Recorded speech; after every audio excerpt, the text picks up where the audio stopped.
دو جمعې مخته یوه مساله شروع سوې وه په نټ باندې. یو غیر مقلد عالم یوه مساله بیان کړې وله، ډېرو ملګرو د ما نه پوښتنه بار بار کوله.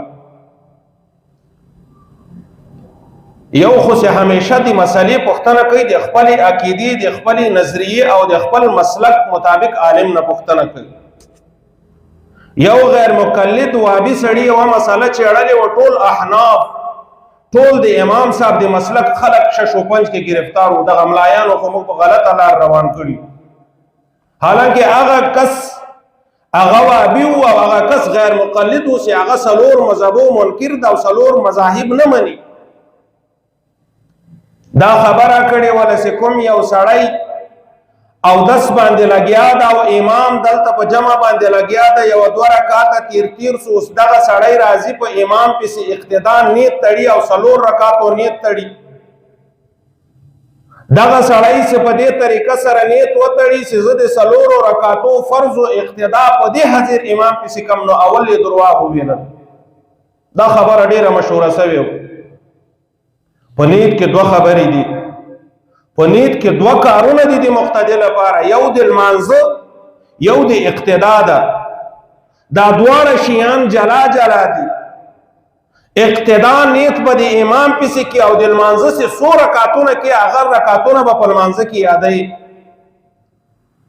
هغه که ته د تا نه بعضې لمونځ پاته سوی د امام پسې یې نه کوي، دوه رکعته له تا نه د جمع تیر سوي دي، څلور رکعته لمونځ د ماسپښین والی او سړی په امام پسې ادا کوي، دوه رکعته تیر سوي.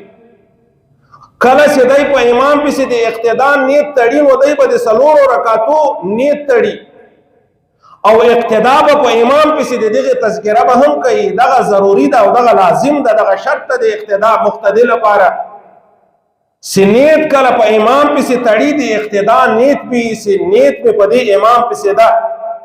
هغه نیت نه وروسته که امام یو رکعت دی پسې ونیسي او که دوه ونیسي او که ټول لمونځ ونیسي، لیکن تذکره د رکعتو به د ټولو کوي، که څلور رکعته و، درې رکعته و، دوه رکعته و، ټول رکعتونه به ذکر کوي. نو دغه غلط فهمي، دغه یو داسې شک او شبهې د مسلمانانو د احنافو په ذهن کې واچوله چې مسلمانان د خپل مذهب نه متنفره شي.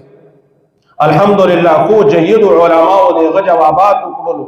کوم شک چې د مسلمانانو په ذهنو کې وراچاو، د مسلمانانو عبادات فاسد کول، د مسلمانانو عبادات خرابولو پسې لګېدلی و، عبادات ضایع کول، عبادات ور خرابول. الحمدلله هغه علماو دغه سوالاتو دغه جوابات بهترین انداز سره وکړو.